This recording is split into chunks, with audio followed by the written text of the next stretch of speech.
Welcome to my channel. Try to hear the latest story. My wife and stepdaughter falsely accused my 14-year-old son of SA to ruin his life, so I exposed them and took brutal revenge. Sup Reddit, my wife and stepdaughter filed a police report accusing my 14-year-old son of SA. I made sure they regretted it for the rest of her life. I, 42 male, have been married to Kelly, 39 female, for 8 years. I work as an intelligence analyst for the Army, stationed at a base close enough to come home every night. Decent pay, stable hours, and apparently that made me the perfect ATM for Kelly and her daughter Eva. I brought my son Liam into this marriage. He was 6 when his mom died. Cancer took her fast. Kelly brought Eva, who was 10 at the time. Sold me this whole vision of a blended family, how we'd all support each other, how the kids would grow up as siblings. Kelly quit her administrative job the second we got married. Said she wanted to focus on being a mom, which sounded great, until I realized she only planned on mothering one kid. Liam got the basics. Ava got the full package. New clothes every month, expensive birthday parties, whatever hobby she wanted funded immediately. I caught it early, and I called it out every single time. That's probably why Kelly and Eva grew to resent Liam so much. Every time I shut down the favoritism, they blamed him for it. Like protecting my own kid was some personal attack on them. Liam's 14 now. Kid shot up like a weed in the past 2 years. 6'1", broad shoulders, looks about 17 or 18. People always assume he's older. Eva just turned 18, legally an adult, though you'd never know it from how Kelly still babies her. The favoritism attempts weren't even subtle. Eva would interrupt Liam constantly, and I'd cut her off mid-sentence. Liam was talking. Wait your turn. Kelly hated that. Gave me this death stare every time. Liam would share something about his day, and if Kelly gave him one-word responses, I'd keep asking him questions until he finished. Made sure he knew someone in this house actually cared. Kelly's entitlement got worse every year. She'd complain about the house being too small, about needing a new car, about her friends having nicer things. I'd remind her she hadn't contributed a paycheck in 8 years. Those conversations ended fast. She had this way of making everything about her sacrifices. Every conversation somehow circled back to how hard her life was, how exhausting it was to manage a household. Meanwhile, I'd come home from 12-hour shifts to find dishes in the sink and Kelly watching reality TV. Started leaving the dishes there. Let her explain to guests why the kitchen looked like that. Christmas was always a battle. Kelly would try to spend thousands on Eva while giving Liam gift cards. Not on my watch. Whatever Eva got, Liam got the equivalent. Same budget, no exceptions. Kelly tried to argue once that Eva needed more because she was older. I told her Liam's needs weren't up for debate, and if she pushed it, Eva's budget would match Liam's instead. She backed off. The grocery bill was another thing. Kelly tried buying organic everything for herself and Eva while getting Liam's store brand. I reorganized the whole system. Either everyone eats the same quality, or I'm handling grocery shopping myself. She tested me once. I donated the premium stuff and restocked with identical items for everyone. She got the message. Kelly hated that I wouldn't let Liam become invisible. Every time I defended him, she'd sulk for days. Eva started calling Liam Daddy's favorite with this bitter tone. They blamed him for me having a spine. Like the problem was my son existing, not their entitlement. I tried having real conversations with Kelly about treating both kids equally. She had this whole playbook of deflection. Either I was being paranoid, or I was creating division, or I was too protective. She'd flip every conversation back on me. Once she told me Liam needed to toughen up and stop running to daddy. I told her Eva needed to learn the world doesn't revolve around her. That one earned me a week of silent treatment. Liam's a good kid. Quiet, respectful, thoughtful. He knew Kelly and Eva didn't like him. Hard to miss when they barely hid their contempt. But he also knew I had his back unconditionally. That's something no one could take from him. The real wake-up call came about a year ago. I was working from home one afternoon, heard Kelly and Eva talking in the kitchen. Liam was at a friend's house. Eva was complaining about something, probably bitter about me shutting down another shopping request. Then Kelly said something that made my blood run cold. I'm so tired of your father defending that kid. Liam's not really part of this family anyway. Just your dad's baggage we have to put up with until he's old enough to move out. Eva laughed. Said something about how Liam was weird and creepy because he was so quiet. Said she wished I'd just let things be instead of always making everything about him. Kelly didn't correct her. Just agreed and kept cooking dinner like she hadn't just called my son baggage in his own house. I'd been defending my kid for 8 years. standing in the gap every single day. And this was what they really thought when they didn't know I was listening. All that resentment because I refused to let them treat my son like he didn't matter. I started planning my exit strategy that day. Consulted a lawyer quietly, got my finances in order, figured out what divorce would look like. But I needed evidence that would hold up in court and protect Liam from Kelly trying to drag this out or make his life harder during the process. That's when I bought the cameras. Took me 2 weeks to get everything set up. Ordered cameras that looked like normal household items. Clock in the living room, phone charger in the kitchen, book on the hallway shelf, $347 on my credit card statement. All recording, all storing footage to a cloud server Kelly didn't know existed. Before I installed anything, I had my lawyer review the legality. No bedrooms, no bathrooms. Just recording in shared spaces. He signed off on it, said it would be admissible. The first week of footage was mostly boring. Nothing dramatic enough to matter. I started wondering if I'd wasted my money. Then came Saturday. Liam has this hoodie. Had it since he was 5. His mom gave it to him a few months before she died. Things worn out, faded, patches on the elbows from where I've had to repair it over the years. But it's precious to him. One of the last physical things he has from her. I came home from running errands and found Liam sitting on the back porch. Shoulders hunched, face blank in that way that told me something was very wrong. He was holding his hoodie. It was soaking wet, stained brown, reeking of coffee. Took me 5 minutes to get the story out of him. Eva had used it to mop up a spill. Laughed when he tried to stop her. Told him to get over his dead mom already. Kelly had walked in, seen the whole thing, and sent Liam to his room for whining. I checked the camera footage later. Every word Liam told me was true. I had Kelly on video smirking while my son's heart broke. Had Eva's cruel little laugh saved to 5 different backup locations. But right then, I didn't need footage. I needed to handle this. Found Kelly and Eva in the living room watching TV like nothing happened. I didn't yell. Didn't need to.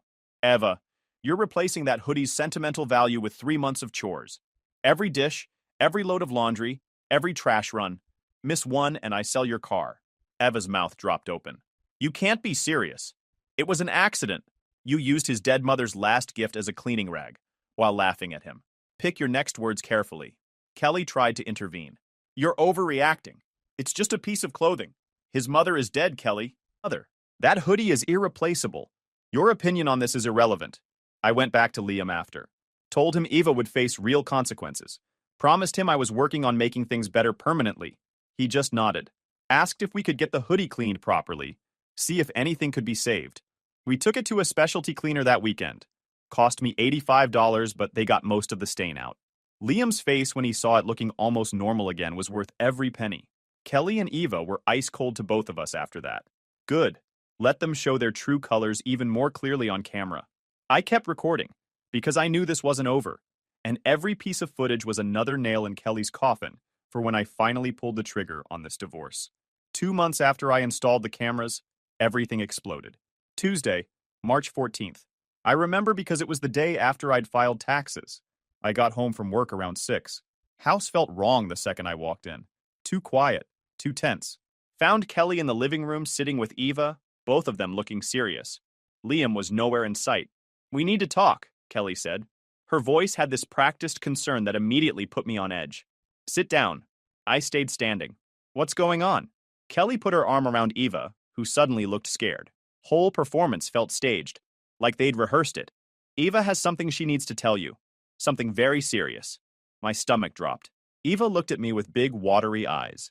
18 years old, legally an adult, but playing the victim like she was still a child. Liam touched me. In a bad way. He came into my room last night and he touched me.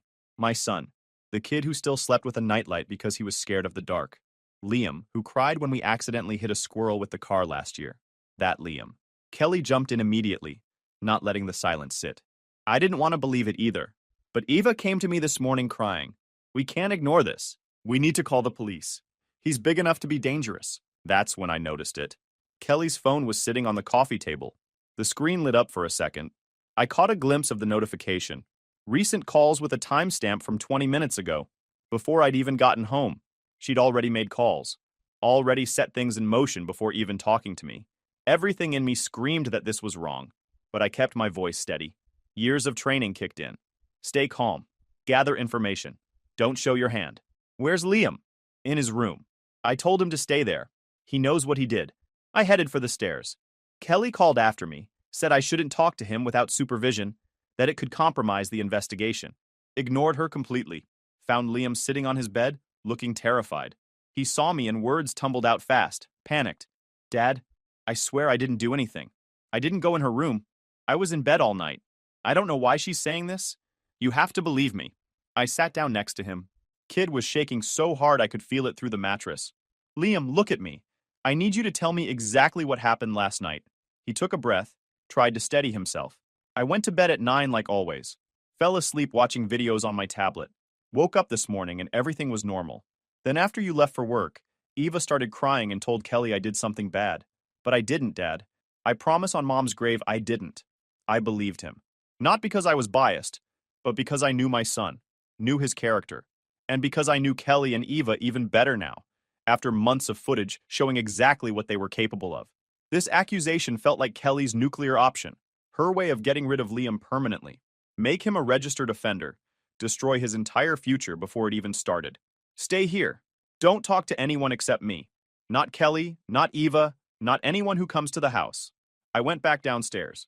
Kelly and Eva were right where I left them, whispering to each other. They stopped the second they saw me. So? Did he confess? He says he didn't do it. Kelly scoffed, dramatic and dismissive. Of course he'd say that. He's not going to admit to something like this. We need to call the authorities. Tonight, before he tries something else. Not yet. I want to check something first. I pulled out my phone, opened the app for the security cameras. The app took forever to load. My battery icon flashed red. 8%. Worst possible timing. Kelly's face went pale even before the app opened. Something flickered across her expression. She never knew about the cameras in the first place. What are you doing? The app finally loaded. I navigated to the footage archive, hands steady even though my heart was pounding. Checking the footage from last night. If something happened, the hallway camera would have caught it. Both bedroom doors are visible. I pulled up the timestamp. 9 p.m. to 7 a.m. Hallway outside both kids' rooms. Watched the whole thing on fast forward while Kelly and Eva sat in frozen silence. Liam's door never opened except once at 11 when he went to the bathroom and came right back. He never went near Eva's room. But Eva's door opened at 6:30 a.m. She crept into the hallway, looked around like she was checking if anyone was watching, then went back into her room. 2 minutes later, she came out crying, ran to Kelly's room. The accusation happened 30 minutes after Liam woke up, a full hour after Eva started setting it up. I turned the phone to Kelly, showed her the footage, watched her expression shift from fake concern to genuine panic. This doesn't prove anything, she said, voice weak and getting weaker. Maybe the camera missed it. Maybe he went in earlier. It proves Liam never went near Eva's room. Time-stamped footage, Kelly. Continuous recording. Want to explain how he assaulted her without ever leaving his bedroom? Kelly's jaw tightened. Something flickered in her eyes. Not defeat? Defiance? Doesn't matter. They're already coming. Those calls she'd made before I got home. She'd already pulled the trigger. Already filed a report. Eva started crying for real now. Actual panic crying. Not the performance from before. Kelly pulled her closer, but the cracks were showing. Stop. My voice came out cold. I have cameras all over this house, Kelly. Living room, kitchen, hallway, every common area. And I have weeks of footage of you and Eva making Liam's life miserable, calling him baggage, destroying his mother's belongings. All of it recorded. Kelly's face twisted. The mask dropped completely. No more concerned mother act. Just pure rage and something uglier underneath. You've been spying on us? In our own home? My house, my cameras, all legal. And lucky I did, because you just tried to land my son with a record that would follow him for the rest of his life. We weren't trying to destroy anything. We were just trying to get him out of this house. He doesn't belong here anyway. This is supposed to be our family, not his. There it was. The truth, said out loud. Eva cried harder. Kelly just glared at me, furious that her plan had backfired. I stood up, started making calls. My lawyer first. Pack your things, both of you. I want you out within the hour. You can't kick us out. I'm your wife. This is my home too. You don't have rights to make false accusations against a minor. Eva's 18, Kelly. She just filed a false police report as an adult. That's a felony. You coached her to do it. That makes you an accessory. The color drained from both their faces. I called my lawyer while Kelly screamed at me, told him what happened, sent him the footage immediately. He confirmed what I already knew. The false accusation, combined with all the other footage, gave me everything I needed for the divorce. Kelly tried threatening me, said she'd still tell the cops her story, said Eva would testify convincingly. I just held up my phone. Please do. I'd love to show this footage to the police. Let them see how you coached your adult daughter to make a false report against a child. I've worked with enough people in law enforcement to know exactly how this plays out for you. She went quiet. The reality of what she'd done finally started sinking in. I went upstairs, told Liam to pack a bag, told him we were getting a hotel while Kelly and Eva cleared out. He looked confused, scared, relieved all at once. Am I in trouble? No, buddy. You didn't do anything wrong. Kelly and Eva made up a lie, but I proved it was fake. They're leaving. It's just going to be us from now on. He started crying, but the good kind, the relief kind. Hugged me hard and didn't let go for a full minute. We left within 20 minutes. Changed the locks remotely while we drove to the hotel. $119 a night. The house was mine. Bought before the marriage. She was done. Got Liam settled with some food and a movie. I stepped out into the hallway to check my phone. That's when I saw it. Voicemail from an unknown number, time-stamped from 2 hours ago. Hello, this is the county police department. Returning your call regarding a reported incident involving a minor. We'll need to schedule a time to speak with all parties involved. Please call back at your earliest convenience. Kelly had actually called them. Made an official report. Even knowing it was a lie, she'd started the process that could destroy my son's life. The footage saved Liam from the accusation itself, but the report was already filed, and I was about to find out just how much damage Kelly had already done. Next morning, I'd barely slept, but I wasn't sitting around waiting for this to blow up in my son's face. Intelligence work teaches you one thing above all else. Control the narrative before someone else does. Called the police department first thing, explained the situation, offered to bring in the footage immediately. Sir, once a report is filed, we have to investigate. But video evidence will definitely be reviewed. Then I made the calls that mattered. Reached out to my commanding officer at the base, explained the situation briefly.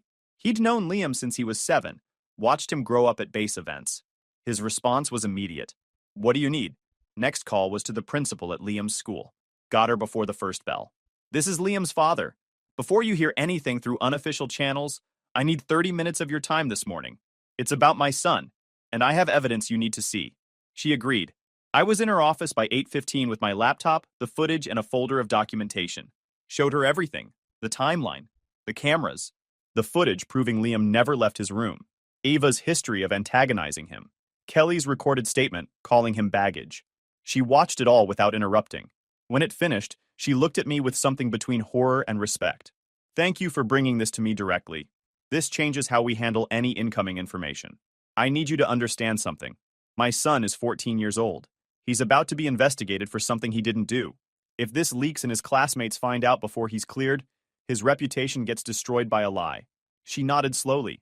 What are you asking for? Discretion. Keep this contained to administration only. No teachers, no counselors, no one who might accidentally mention it where students can hear.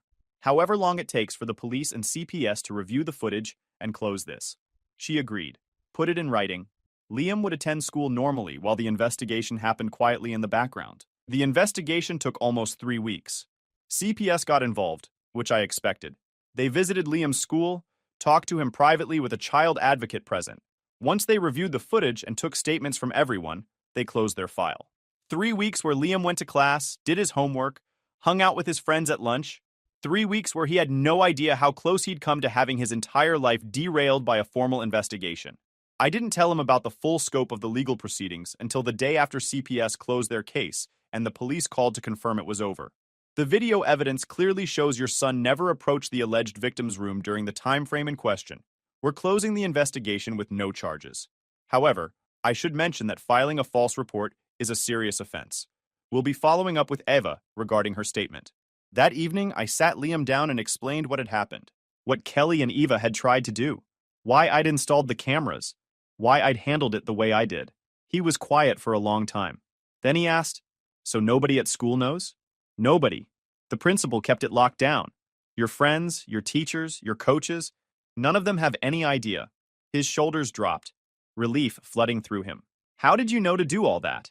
The cameras, talking to the principal first?"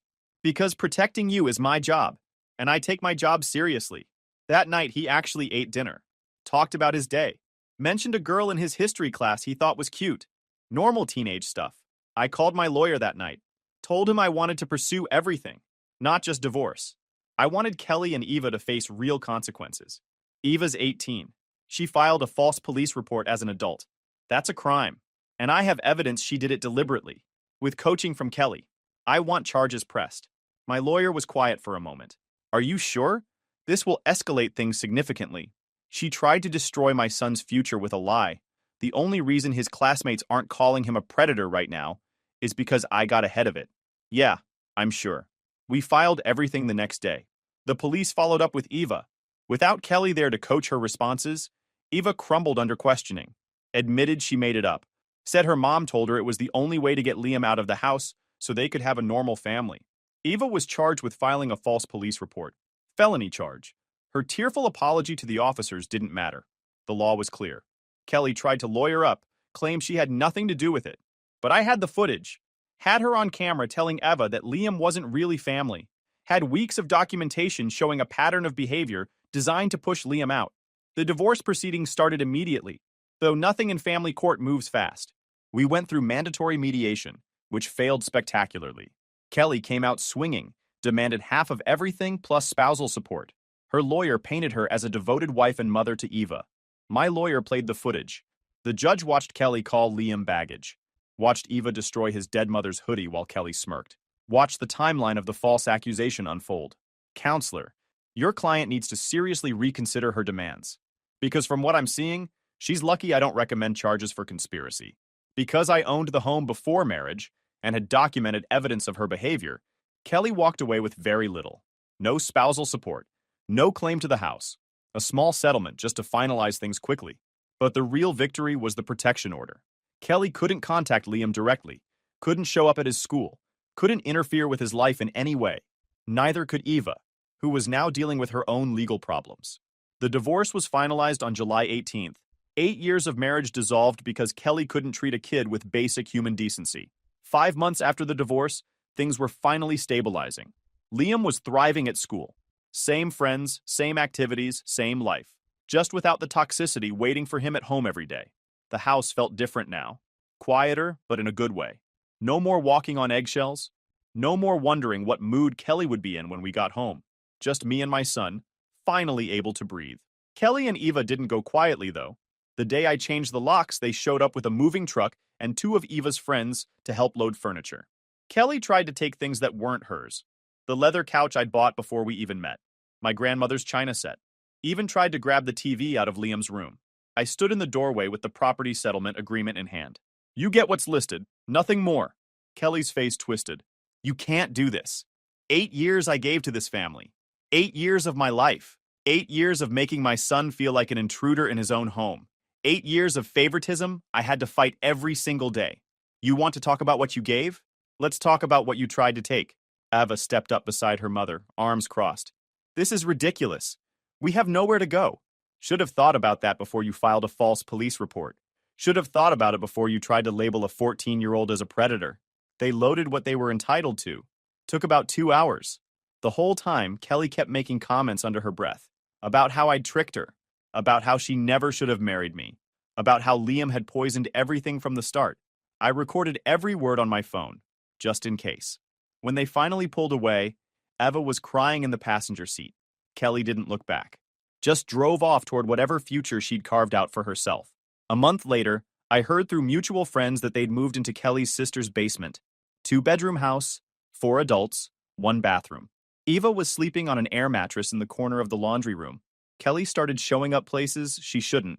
First, it was the grocery store I always went to on Sundays. Coincidence, maybe. Then it was the coffee shop near my work. Then she was parked outside Liam's school, just sitting in her car, watching students come out. Liam spotted her first. Came home shaken. Dad, I think I saw Kelly's car in the parking lot after school. I called my lawyer immediately. She's testing the protection order. Probably thinks if she doesn't make direct contact, she's in the clear. What can I do? Document everything. If she keeps it up, we can file for enforcement. I started keeping a log. Dates, times, locations, photos when I could get them without being obvious. Built a pattern over 3 weeks. 12 separate sightings. All within a few hundred feet of places Liam and I frequented. Then came the phone calls. Unknown numbers.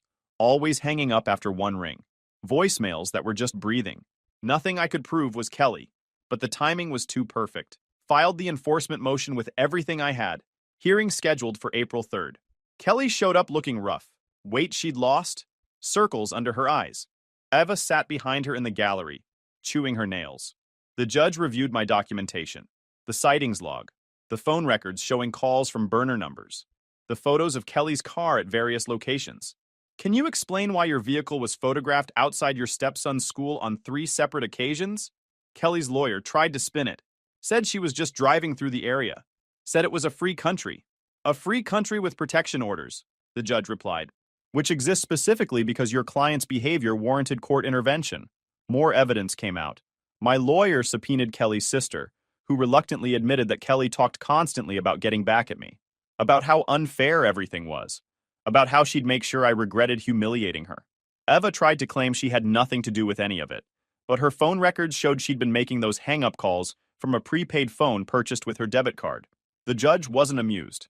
Eva, you have an existing charge for filing a false report. You're now facing additional charges for harassment and violating a protection order by proxy. You're 18 years old. These are adult consequences.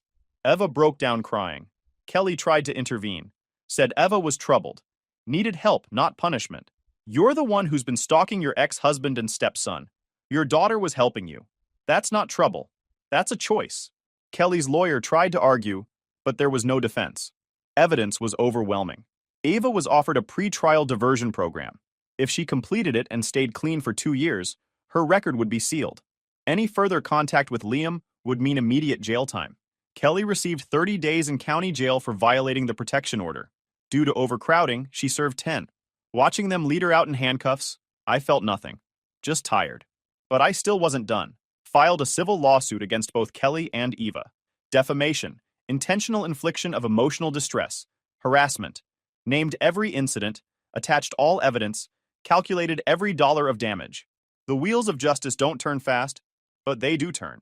Especially when you come with receipts and a lawyer who knows how to use them. Kelly's lawyer tried to get it dismissed. My lawyer countered with the evidence showing this was a coordinated campaign, not a one-time mistake. Judge let the case proceed. Discovery took months but was enlightening. My lawyer subpoenaed Kelly's phone and laptop.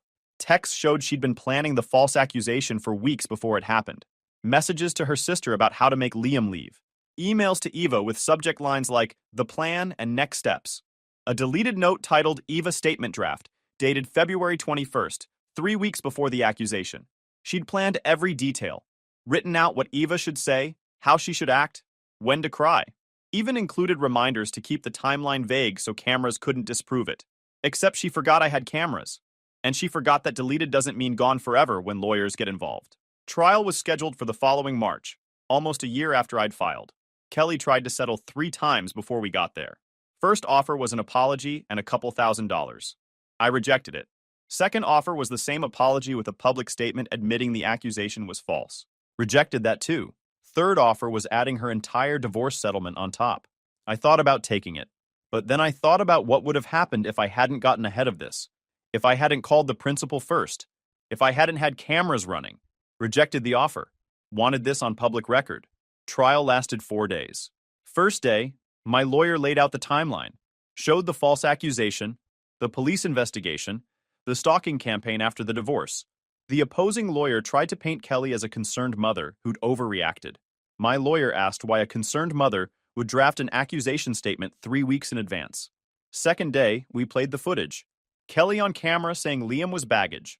Eva destroying his dead mother's hoodie while Kelly smirked. The timeline of the morning of the accusation, showing Eva leaving her room alone, coming back 2 minutes later in fake tears. The jury watched Kelly's face as her own recorded words played. He's not really part of this family anyway. Some of them looked at Liam, sitting in the gallery. 15 now, quiet, polite. Then they looked at Kelly, and the disgust was visible. Third day, Eva took the stand. My lawyer walked her through every message, every email, every deleted note. She tried to claim she was manipulated by Kelly, that she didn't understand the consequences. You were 18 years old when you filed that police report. You're currently facing felony charges for that report. At what point did you understand that falsely accusing someone of assault was wrong? She had no good answer. Fourth day, closing arguments. Jury deliberated for 2 hours. Came back with a verdict in my favor. The damages weren't life-changing money, but that wasn't the point. What mattered was the public record stating the accusation was false and malicious. An injunction against any future statements about Liam. That was all I really wanted. Kelly sat frozen when the verdict was read. Eva cried. I felt nothing. Just tired. It's been a year now since the trial. Kelly tested the protection order once. Showed up at one of Liam's track meets about 6 months ago. I spotted her in the stands, called the police. They escorted her out. That violation triggered more jail time. 2 weeks. Her lawyer warned her that another incident would mean months, not weeks. She hasn't tried anything again since. But Eva did reach out. About 3 months ago. Showed up at my office parking lot looking like she hadn't slept in days. I was walking to my car when I heard her voice behind me. Please, I just need 5 minutes. I turned around. She looked rough. Dark circles, clothes that didn't fit right anymore. The entitlement was gone. Replaced by something desperate. I know I messed up. I know what I did was wrong. But my life is over. I can't get into any school. I can't get a decent job. Even with the diversion program, everyone knows what I did. Please, if you could just tell people it was a misunderstanding, I could start over. I let her finish. Let the silence sit for a moment. You tried to label my son a predator. You wanted him on a registry for the rest of his life. You rehearsed your story. You wrote drafts. You picked a timeline you thought cameras couldn't catch. She started crying. I was stupid. My mom pushed me into it. I didn't understand what would happen.